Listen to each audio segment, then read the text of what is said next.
Kiravis had been alone on the frozen planet called Glacier 7 for 19 months, and she had stopped counting the days because counting only made the loneliness worse. The research station was never supposed to be permanent, and she was never supposed to stay this long, but the funding had collapsed and the rescue ship had never arrived, and somewhere in the bureaucratic offices of the Terran Coalition, her name had been crossed off a list and forgotten.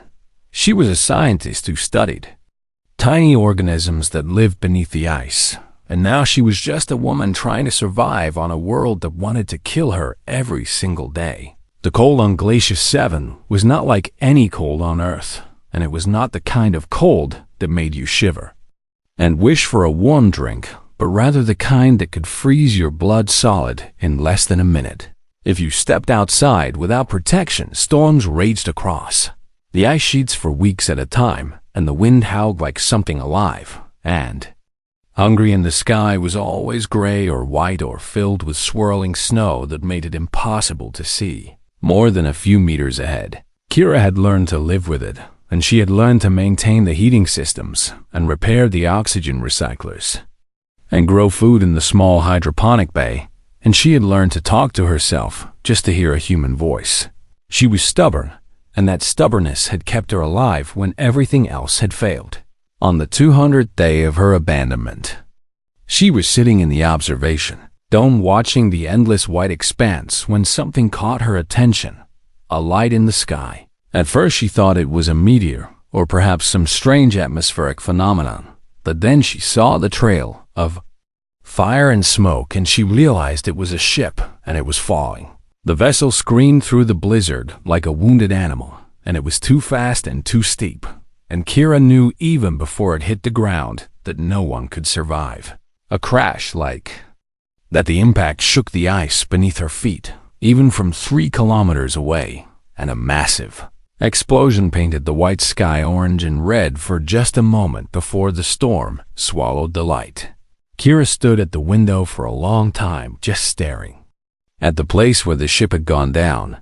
She should not go out there, and every rule of survival told her to stay where she was safe and warm, because her resources were limited, and her energy was precious, and whatever was in that ship was not her problem and not her responsibility. But she was human, and humans did not always follow the logical path. She grabbed her thermal suit and checked her oxygen supply and stepped out into the frozen hell. The walk took almost 2 hours, and by the time she reached the crash site, her muscles were burning and her lungs ached, and ice had formed on her eyelashes, making it hard to blink. The wreckage was scattered across a wide area, and pieces of the ship lay half buried in the snow, and some of them were still glowing with heat from the impact.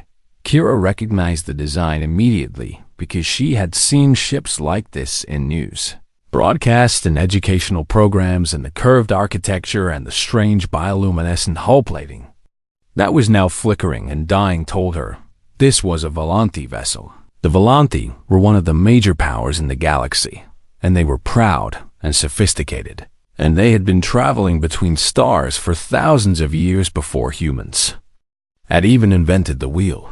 They were also known for looking down on humanity and treating humans like children who had stumbled into an adult conversation and were not yet ready to participate. Kira had never met a Volanthi in person, but she had heard enough about them to know they would not be happy to see a human poking around their crashed ship. She climbed through a tier in the hull and found herself in what had once been a passenger compartment. The bodies were everywhere adult Volanthi frozen in expressions of terror and pain, and their silver blood had crystallized on their skin, and their forearms were twisted in positions that spoke of desperate final moments. Kira moved through the wreckage carefully, and she checked each body for signs of life, even though she knew it was pointless, because the cold had killed them all within an hour of the crash. She was about to give up and head back to the station when she heard something, a sound so quiet she almost missed it beneath the howling of the wind outside. A whimper. Kira followed the sound to a cargo pod that had somehow remained sealed during the impact, and she pried open the door with frozen fingers and found her A child, the young Volante was small by the standards of her species, and her 4 thin arms were wrapped around herself in a desperate attempt to stay warm, and her large, dark eyes were glazed with shock and pain, and silver blood leaked from a wound on her head. She looked up at Kira, and for a moment there was confusion in those alien eyes, and then recognition, and then fear. The child knew what Kira was, and she had been taught her whole life that humans were primitive and dangerous and not to be trusted. But she was dying, and she knew it, and desperation overcame her fear. "Help," the child whispered in broken common, the shared language of the galaxy. "Please help me." Kira did not hesitate, and she did not think about the consequences or the difficulties, or the fact that she had no idea how to care for an alien child. She simply reached out and gathered the small trembling body in her arms and held her close. "I have got you," Kira said softly. "I'm going to get you out of here." The child stared at her with those huge dark eyes, and her antennae, which had been pressed flat against her skull in fear, slowly began to rise. "Why?" she asked in a voice barely louder than a breath. "Why would you help me?" Kira smiled, even though her face was so cold it hurt to move the muscles. "Because you asked," she said simply, and then she turned and began the long walk back through the storm, carrying the alien child in her arms, and refusing to let the cold or the wind or the impossible odds stop her, because that was what humans did. They answered when someone called for help. The walk back to the station was the hardest thing Kira had ever done in her entire life. The Volante child weighed almost nothing because her species had hollow bones and bodies built for grace rather than strength. But after 2 hours of carrying her through a blizzard, even that small weight felt like a mountain.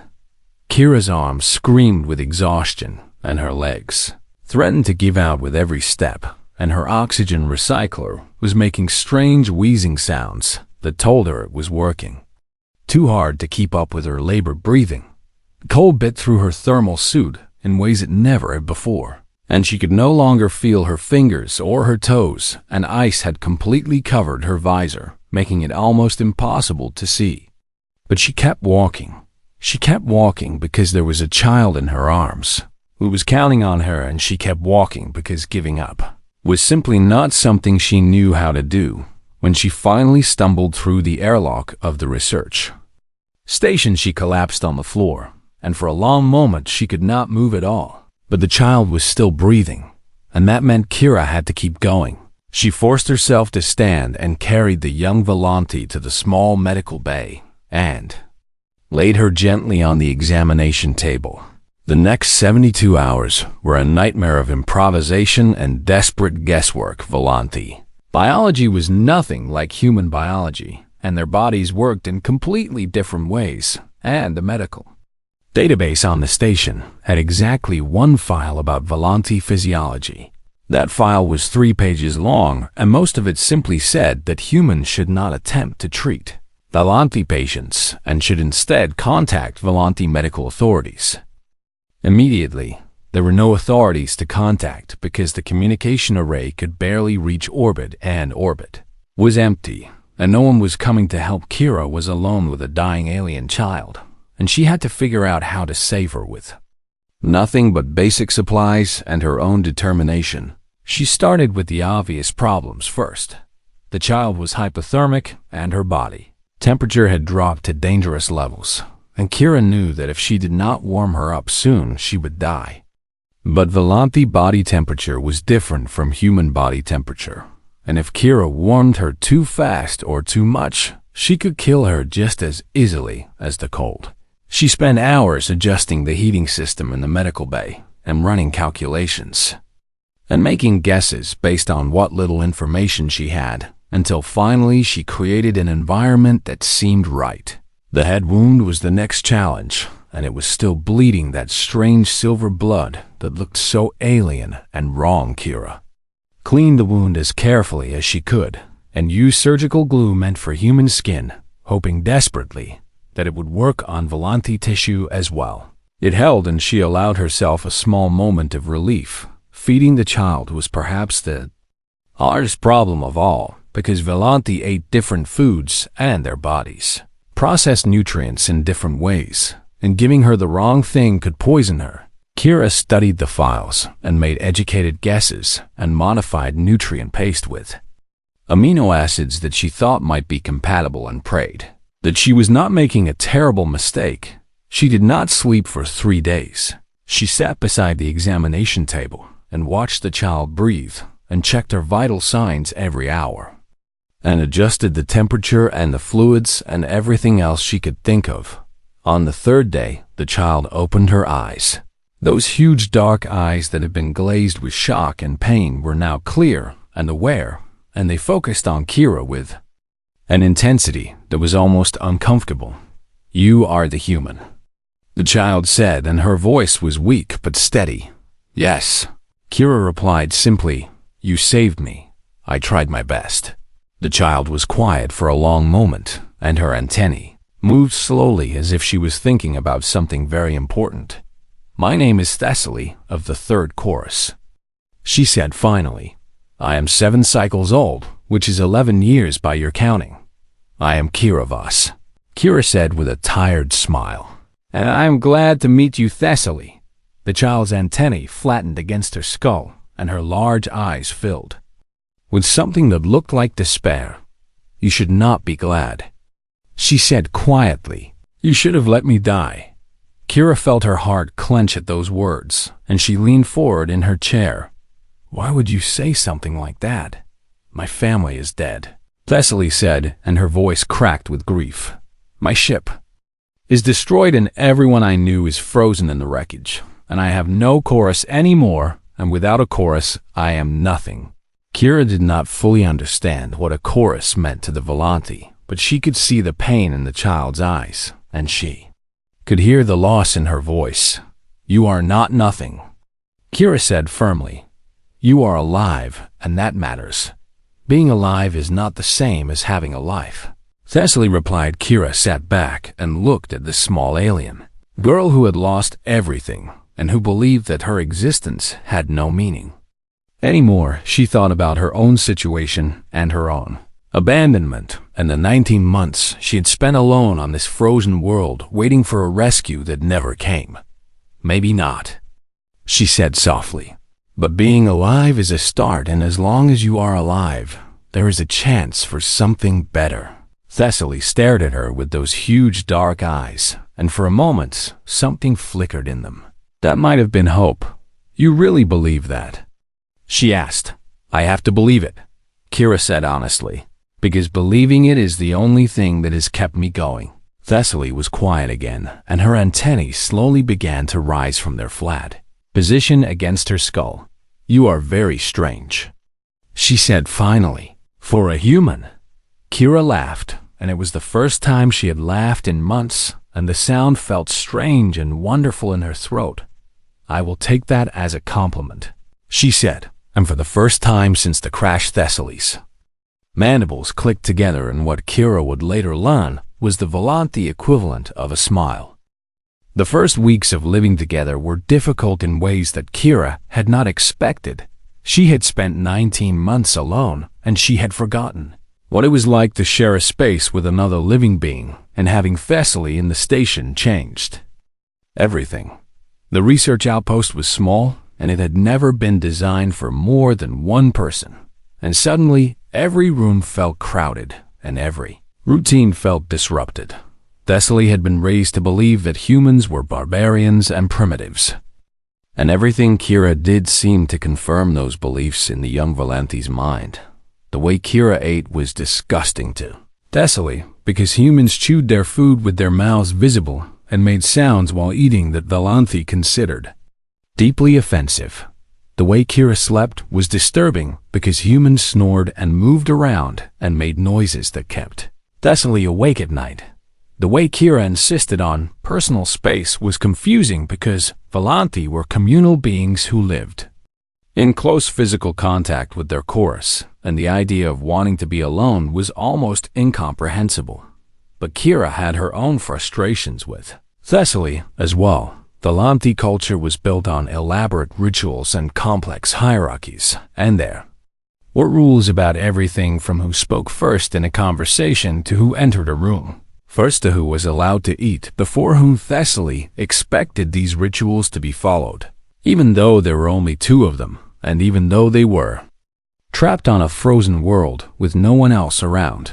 She would get upset when Kira spoke out of turn, or entered the kitchen before her, or committed some other violation of Volanti etiquette that Kira did not even know existed. They argued constantly during those first weeks, and sometimes the arguments grew so heated that they would not speak to each other for hours. But winter on Glacier 7 was long and brutal, and the storms could rage for weeks without stopping, and there was nowhere to go and nothing to do but survive together. And surviving together meant cooperating whether they liked it or not. The change happened slowly, and it happened because both of them were tired of being angry. Kira began to learn the Volanti rituals not because she believed in them, but because she could see how much they mattered to Thessaly, and she wanted the child to feel some sense of normalcy in this terrible situation. She learned to wait for Thessaly to speak first in the mornings, and she learned to let Thessaly enter rooms before her, and she learned the proper way to offer food to a Volanti child in return. Thessaly began to accept that humans did things differently, and that different did not necessarily mean wrong. She stopped complaining about the way Kira ate, and she learned to sleep through the strange human noises, and she began to understand that Kira's need for personal space was not rejection, but simply how humans were built. They found ways to help each other that went beyond mere tolerance. Kira taught Thessaly how to maintain the heating systems because the child had 4 hands and could work in tight spaces more easily than a human could. Thessaly taught Kira a Volanti meditation technique that helped calm the mind and focus the thoughts, and Kira found that it helped with the creeping loneliness that had been slowly driving her. Mad Kira shared her music library with Thessaly and played old Earth songs that made the child's antennae twitch in confused fascination because Volanti music was nothing like human music, and yet there was something in the melodies that Thessaly found strangely compelling. Thessaly shared stories of her homeworld and told Kira about the great choruses that sang the history of her people and about the festivals and celebrations in the family that she would never see again. They laughed together for the first time when Kira tried to pronounce a Volanti word and got it so completely wrong that it meant something very rude instead of what she had intended. They cried together for the first time when Thessaly dreamed about her mother and woke up screaming, and Kira held her until the sobs stopped. Slowly and grudgingly, they became something like friends. One night they sat together in the observation dome watching the aurora that danced across the frozen sky in ribbons of green and purple and blue. "Why did you save me?" Thessaly asked quietly, and it was the same question she had asked on the first night. But this time, it was different because this time she truly wanted to understand. Kira thought about the question for a long time before answering. "Because you asked," she said finally.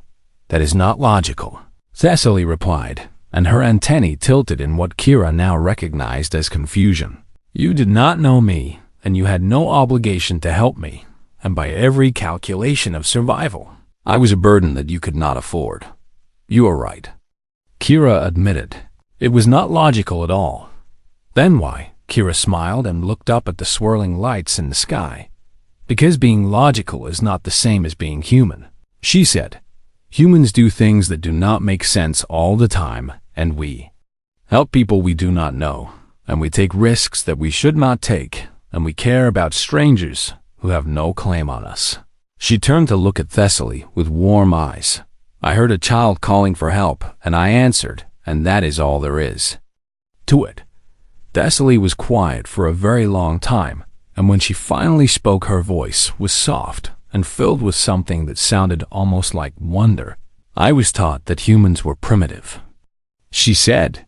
"I was taught that you were violent and selfish and not worthy of respect." She reached out with one of her 4 hands and gently touched Kira's arm. "I was taught wrong," she said simply. Kira felt tears prick at her eyes, and she covered Thessaly's small hand with her own. I was taught that Volanti were arrogant and cold and cared only about themselves. She admitted, I guess we were both taught wrong. Thessaly's mandibles clicked in that Volanti smile. I am glad you are human, she whispered, and Kira smiled back through her tears. I am glad you are here. Outside the dome, the aurora continued to dance, and the storm continued to howl, and the cold continued to press against the walls. But inside the station, two beings who had started as strangers had become a family. 847 days after the crash, Thessaly ran into the common room with her antennae standing straight up and her dark eyes wide with excitement.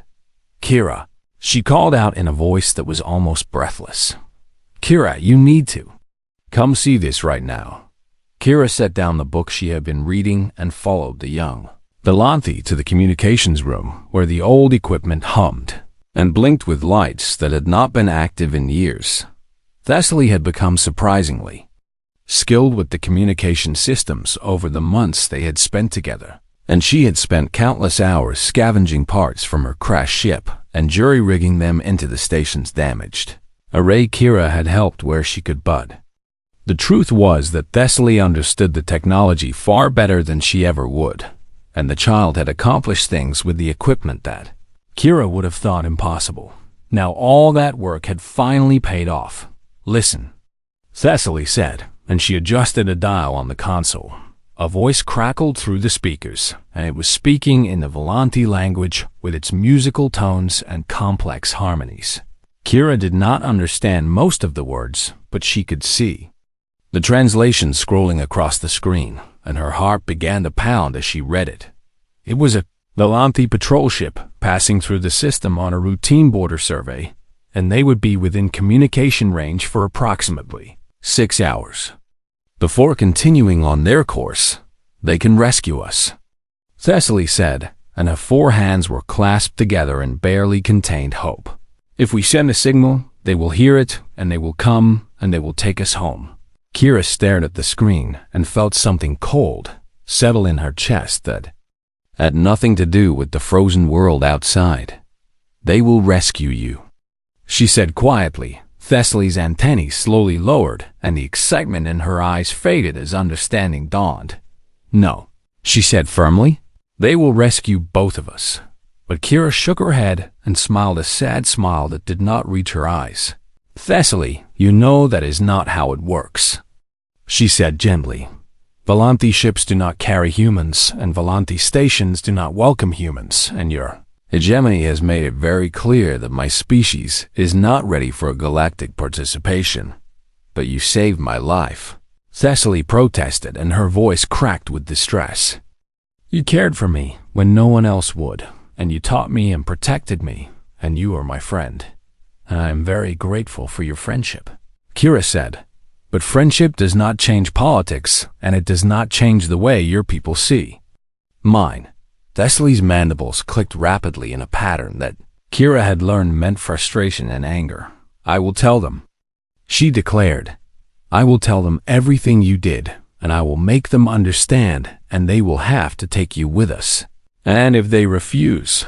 The question hung in the air between them, and Thessaly had no answer because they both knew what the answer would be. The Volanti hegemony had rules, and those rules did not bend for the sake of one child's gratitude, no matter how justified that gratitude might be. If Thessaly called for rescue, the patrol ship would come and they would take her home, and Kira would be left behind on this frozen world, just as she had been left behind before again.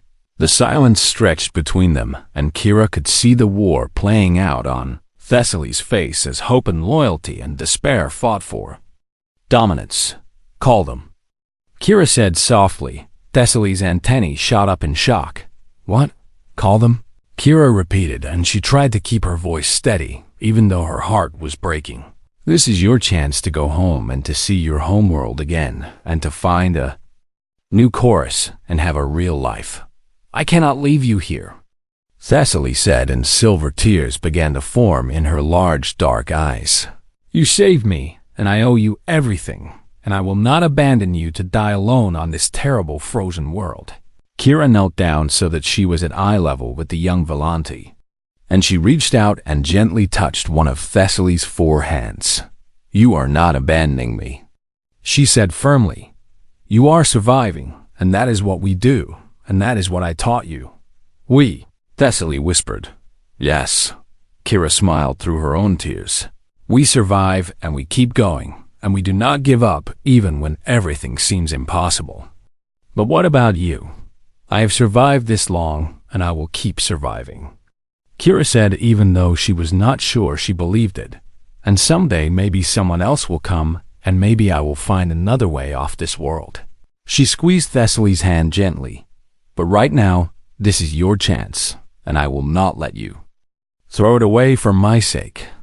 Thessaly stared at her with those huge dark eyes that were now overflowing with silver tears, and her antennae trembled with emotion. "You really want me to go?" she asked in a voice barely above a whisper. "I really want you to live," Kira corrected her. "And this is how you do that."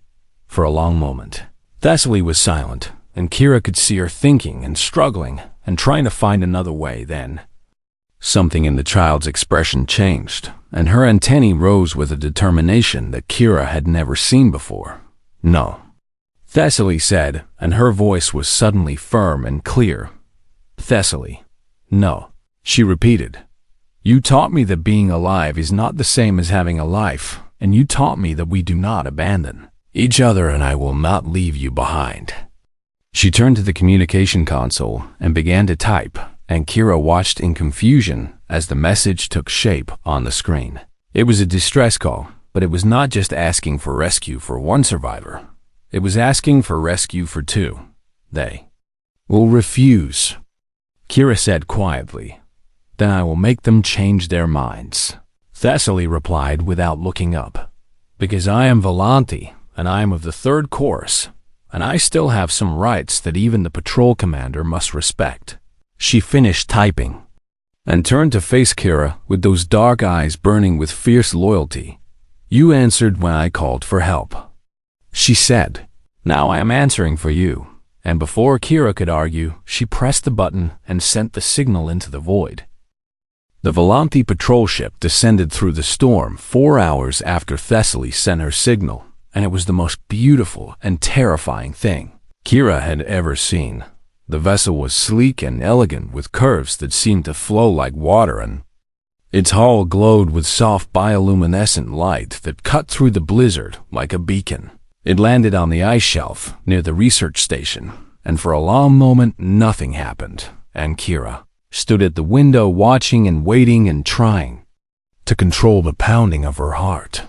Then the hatch opened, and figures emerged into the snow. They were Volante soldiers in armor that shimmered with the same bioluminescent glow as the ship, and they moved with a grace that made Kira feel clumsy just watching them. At their head was a tall figure whose armor was more ornate than the others, and whose antennae were held high in a posture that radiated authority and confidence. This was Commander Varath of the 1st Chorus, and Kira knew without being told that he was the one who would decide their fate. Thessaly grabbed Kira's hand with one of her own and squeezed tightly. "Stay behind me," she said, and her voice was steady, even though Kira could feel her trembling. "Let me speak first."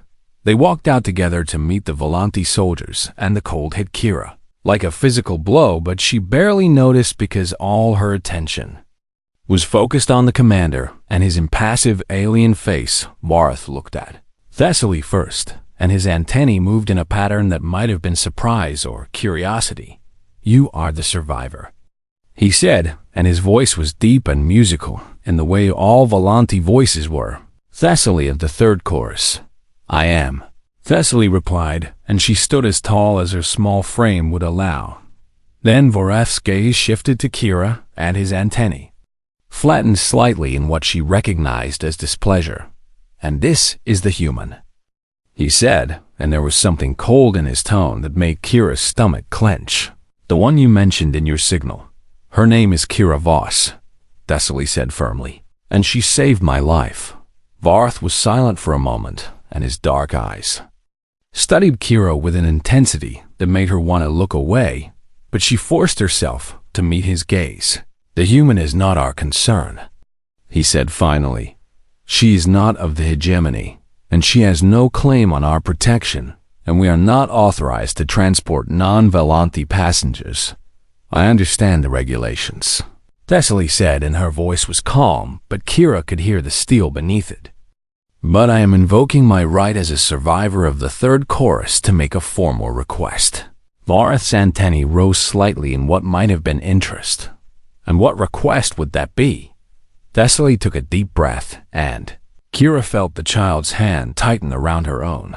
"I claim Kira Voss as chorus," Thessaly said, and her words rang out clear and strong across the ice. The effect was immediate and dramatic. Every Volanti soldier shifted, and their antennae moved in patterns of shock and confusion, and even Voreth seemed taken aback by the declaration. "You cannot be serious," he said slowly.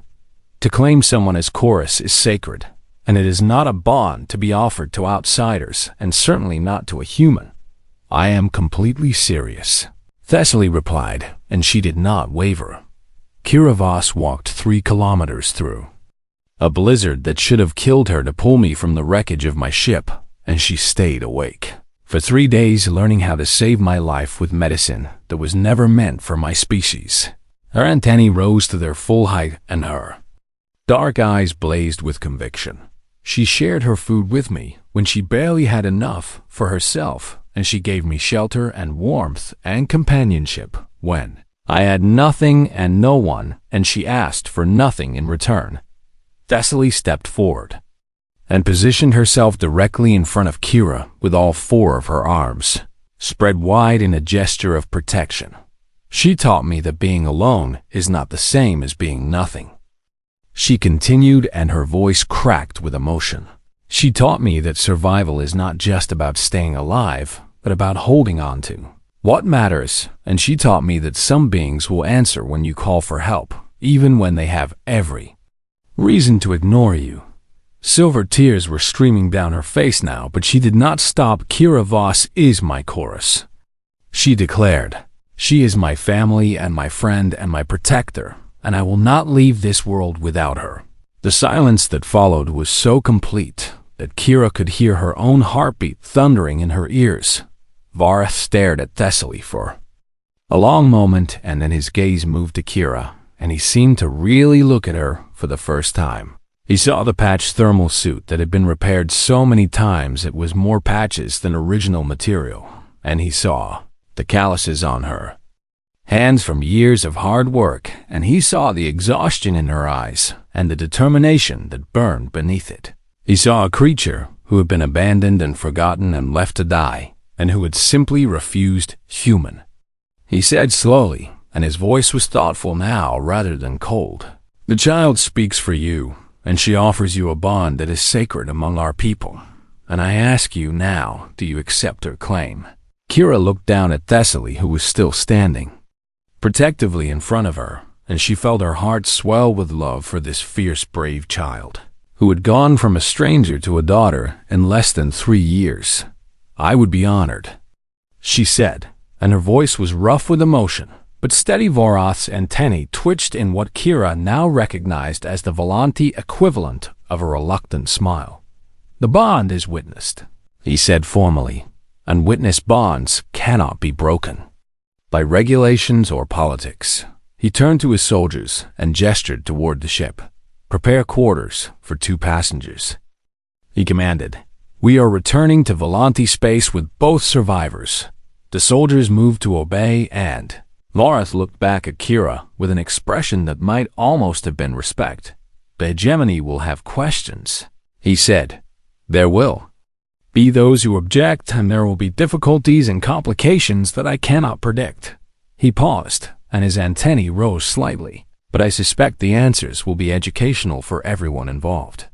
Then he turned and walked back toward the ship, and his soldiers followed, and Kira and Thessaly were left standing alone in the snow. Thessaly turned and threw all 4 of her arms around Kira in a fierce embrace.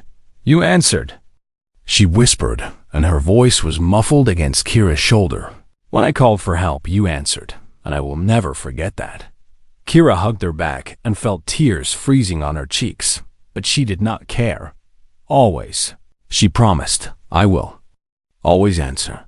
They walked together toward the ship and the warmth and light that waited inside. And as they climbed the ramp, Kira took one last look back at the frozen world that had been her prison for almost 3 years. She had been abandoned here and forgotten and left to die alone. But she had refused to give up, and she had answered when a child called for help, and that one simple act of humanity had changed everything. She stepped into the ship, and the hatch closed behind her, and Glacier 7 disappeared into the storm. Above them, the stars waited, and for the first time in nearly 3 years, Kira Voss was not alone. She had a chorus now. She had a family, and she was finally going home.